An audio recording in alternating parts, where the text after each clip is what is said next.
누가복음 24장입니다. 모든 인류의 죄를 대속하시기 위해 십자가의 고난과 죽음을 당하신 그리스도의 구속사역에 이어 24장은 기독교 신앙의 핵심이요 모든 성경의 중심이며 복음의 결론입니다.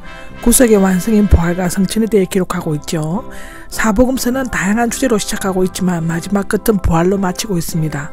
그러나 그 내용이 여러가지 이야기로 구성되어 있기 때문에 서로 조화시키기가 어렵지만 좀 더 깊이 연구해보면 통일성을 이루고 있음을 우리는 알 수 있습니다.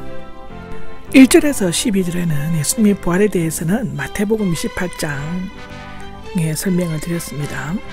부분적으로 요한복음에도 나오는데 누가복음에만 특별히 언급된 것은 첫 번째로는 요한과 같이 천사를 둘로 표현했고 갈릴리가 부활하신 주님이 나타날 장소가 아니라 부활을 예고하신 곳에서 라는 사실이고, 세 번째로는 이 사실과 결부시켜 부활이 죄인들의 손에 넘겨져 십자가에 못 박힌 대속적인 죽음의 당연한 기걸로서 결론짓고 있는 것입니다.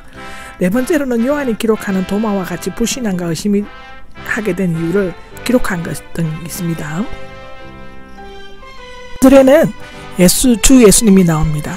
부활하신 예수님을 표현하는 명칭이며 권위 있는 사본들에게 있지만 생략된 사본에도 있습니다. 복음서에서는 여기에서만 나오고 있죠.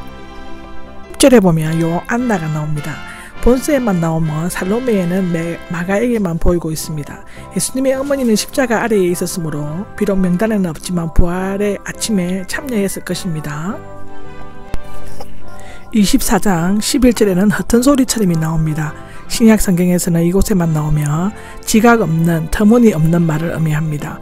의학용어로서는 정신착란을 일으킨 환자가 내지르는 거친 말을 가리킨다고 하는데요.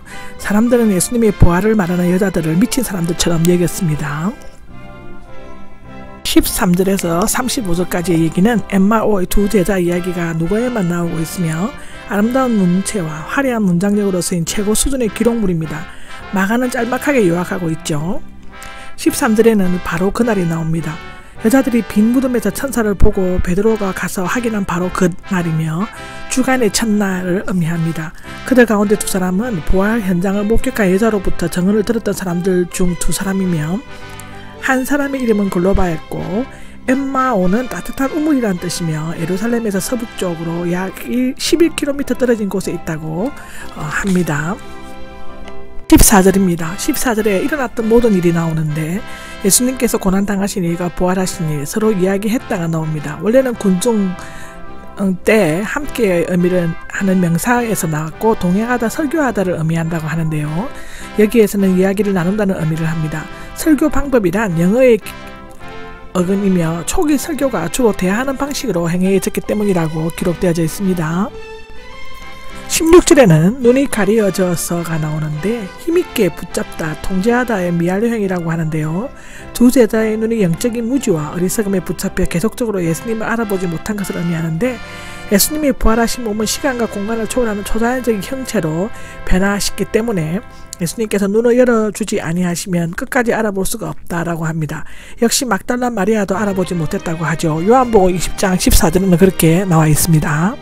그래는요, 슬픈 표정을 지으며 멈춰섰다는데, 이 슬픈 표정을 지으면은 우울하고 어두운 표정을 짓는 것을 의미하는데, 그들은 그리스도의 죽음에 관한 일 때문에 슬픔으로 마음이 무거워져 있었고 절망과 근심 가운데 엠마오를 향해 걸어가고 있었다고 합니다.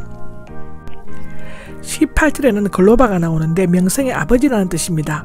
여러가지 추측이 있지만 확실한 것은 알 수 없습니다. 만약 글로바와 동행하는 제자가 누구인가를 반드시 밝힐 필요가 있었다면 언급했을 것인데 혼자만 모른다는 말입니까? 근데 이것은 예수님에 관한 사건이 예루살렘 안에서는 모르는 사람이 없을 정도로 엄청난 사건이었음을 암시해주고 있죠.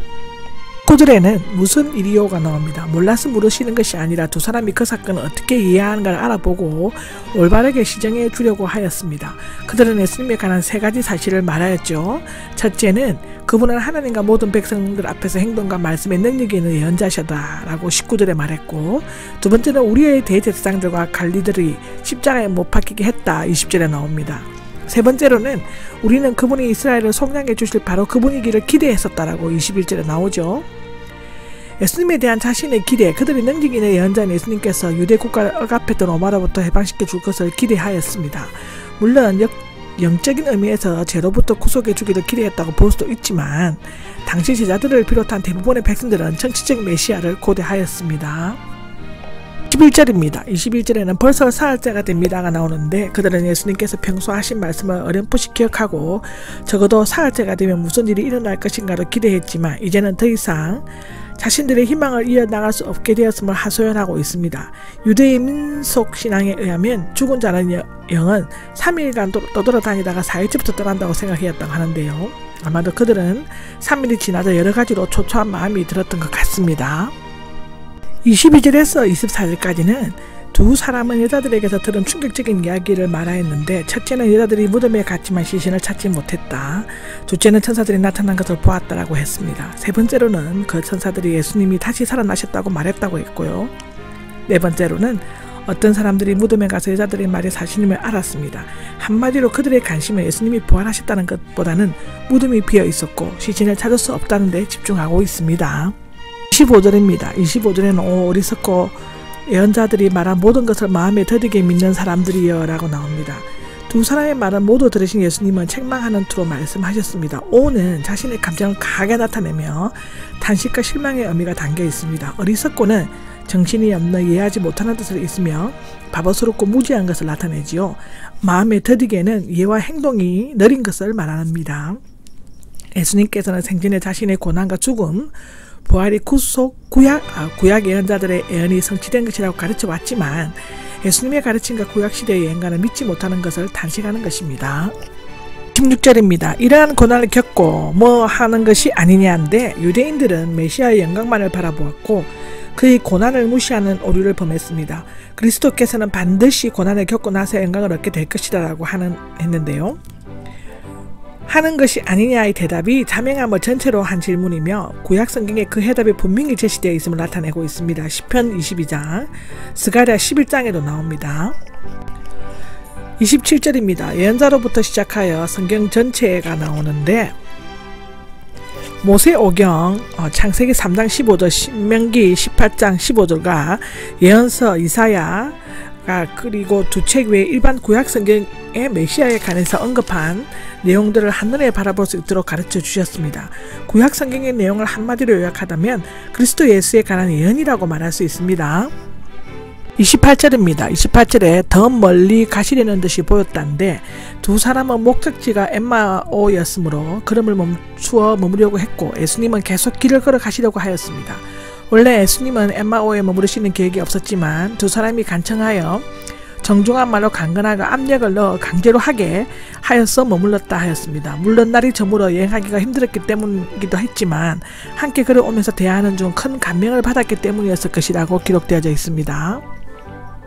10절입니다. 빵을 들어 나누어 주셨다는데 오병이의 기적과 유월절 식사를 연상케 하죠. 여기에서는 나누어 주셨다는 미완료형으로서 계속적인 동작을 나타내고 있습니다.